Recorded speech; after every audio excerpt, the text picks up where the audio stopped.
ہے کہ سب کچھ جو ہے وہ صرف دنیاوی تعلیم ہے، بس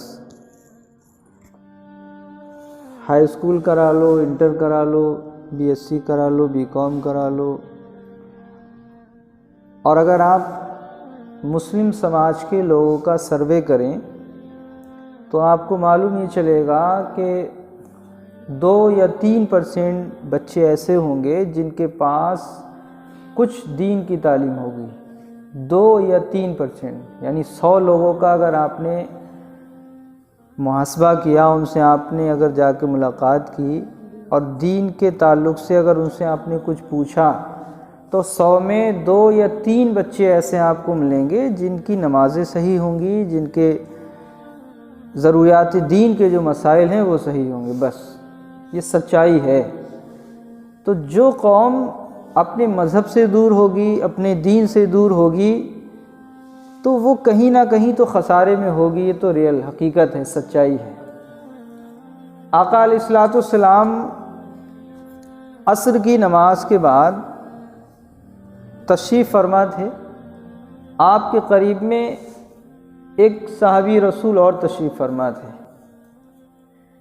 اور سرکار نے فرمایا کچھ دیر کے بعد کہ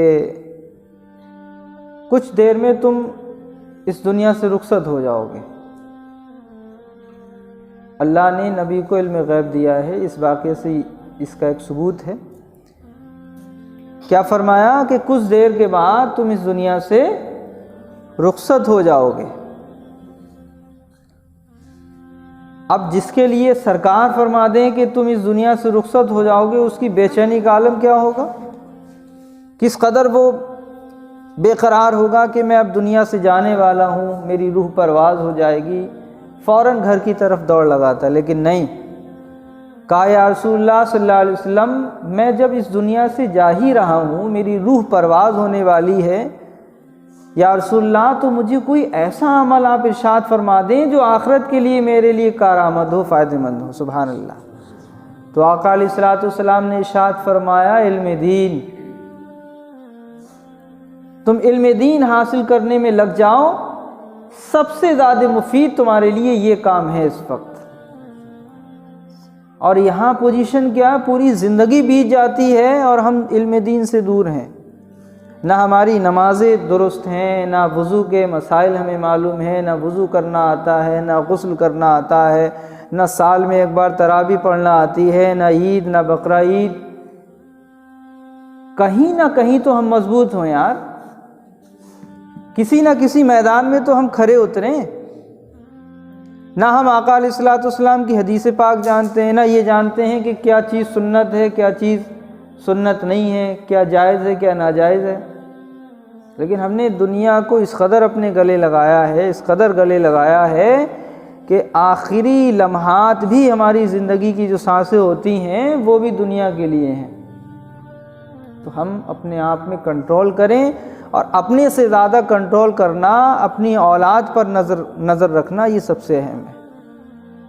ہم ٹھیک ہے نہیں پڑھ پائے، حالات ایسے نہیں تھے، یا ماحول ایسا نہیں تھا، یا دینداری ایسی نہیں تھی، مان لیجئے آپ، لیکن اب تو دین گھر گھر میں ہے نا، مسجد میں سب کچھ بتایا جاتا ہے، سمجھایا جاتا ہے، دین کی طرف بلایا جاتا ہے۔ کیا بستی والے آنکھ سے کان سے بالکل معذور ہیں؟ جو میں بول رہا ہوں، میں یہ سمجھتا ہوں کہ کم سے کم 1000 لوگ سنتے ہوں گے میری آواز کو۔ ایک فیملی میں کم سے کم آدھے درجن لوگ رہتے ہوں گے، سب میری آواز کو سنتے ہیں، مسجد سے جو اعلان آتا ہے سب سنتے ہیں، لیکن وہ سنائی کہاں تک ہے؟ صرف کانوں تک ہے، دل میں نہیں اتر پاتی وہ باتیں۔ اگر ہم احساس کر لیں کہ یار ہم اپنے بچوں کو جمعہ میں بھیج دیا کریں، تھوڑی دیر ہمارے بچے اللہ کا ذکر کر لیں گے، اللہ اس کے رسول کی محفل میں بیٹھ جائیں گے، تو ہو سکتا ہے ہماری نسلوں کے اندر انقلاب پیدا ہو جائے، اور ان کے اندر دین کی چاشنی، دین کی محبت پیدا ہو جائے۔ لیکن ماں باپ خود نہیں چاہتے ہیں کہ میں تو جہنم میں جاؤں گا، میرے بچے بھی میرے ساتھ جہنم میں جائیں، چونکہ قرآن میں ہے نا کہ اپنے اہل و عیال کو جہنم کا ایندھن نہ بناؤ، صاف لفظوں میں کہا گیا ہے۔